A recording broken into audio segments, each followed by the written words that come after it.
I am Ella Fortu, and this is my heroic imagination project. Gotta say that I love hero movies, especially the Avengers.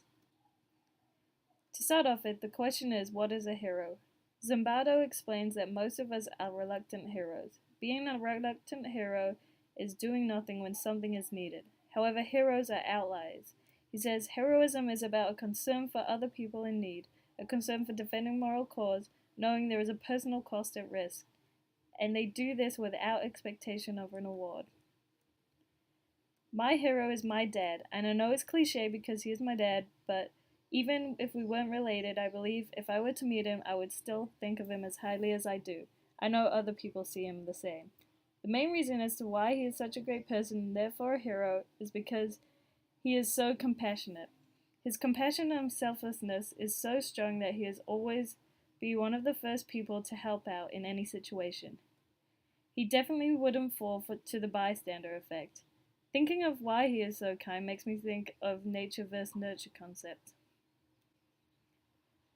So my dad just isn't just a guy that's nice to everyone he sees, that guy that strikes a conversation with a random whenever he can. He also puts his kindness and compassion to use through the work he does.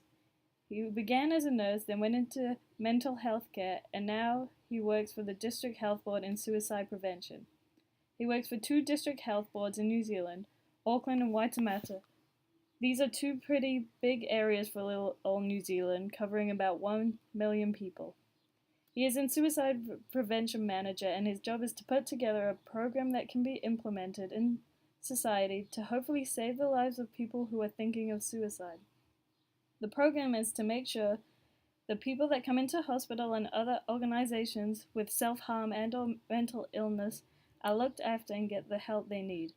40% of the people that commit suicide are known to mental health services.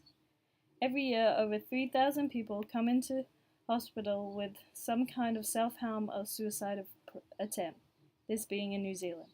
And so the role of the program is to try to prevent these people from taking their own lives. These people that work in jobs like this are not the first people that come to mind when you say hero, but they definitely are. In his current field of work, one role he is involved in is giving presentations to the youth. Sadly, New Zealand has a very high teen suicide rate, so throughout the community he creates environments teens can assemble to listen. The presentations are to talk to young people and help them build as a person. They suggest protective factors and show them how to build resilience, all to help them deal with issues that come with life. For example, how to deal with relationships or drugs and alcohol. In Maslow's hierarchy of needs, these presentations could be said to target building the top 2 of the pyramid, self-actualization need and esteem need.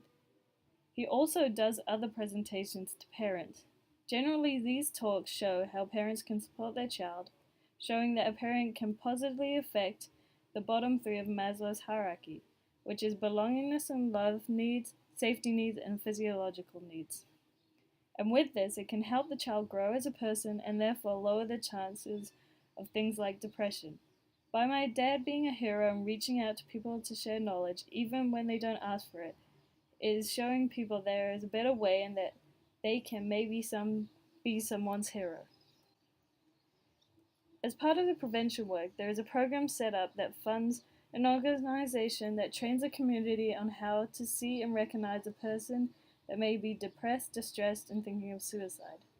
They train parents, teachers, staff, anyone who is over age 16 to learn the signs of someone in need and then how to approach them the right way and direct them to the help that they need.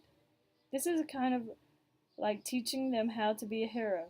And I think this is a great program because especially for depression and suicide, people don't want to talk about it. Or they may see it and not know what to do. So teaching people how they can help will make people less reluctant.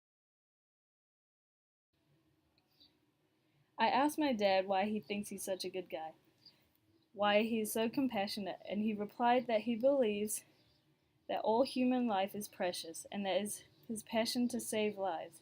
He sees potential in everyone, and working in mental health, he has seen people recover and live meaningful lives.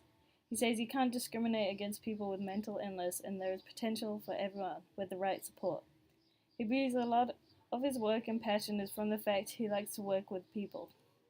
He likes to see people improve, especially in life and death situations. I ask, but why? What's your underlying reason why? He responds was that it's values. Values make you compassionate, has a caring nature.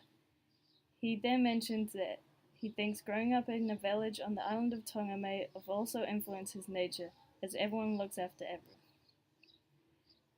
So currently, I am doing a degree in biology with a concentration in human and health. This is my second year, and although I don't know specifically where I want to go with this, I've always just wanted a job that helps people. I've always said to myself that my goal is to change at least one life for the better, that I am the reason their life improved, and I guess that is it kind of relates to this project. I want to be the everyday hero. I want my job to be one of those undercover hero jobs. Perhaps get a job like my dad's. He is my hero after all.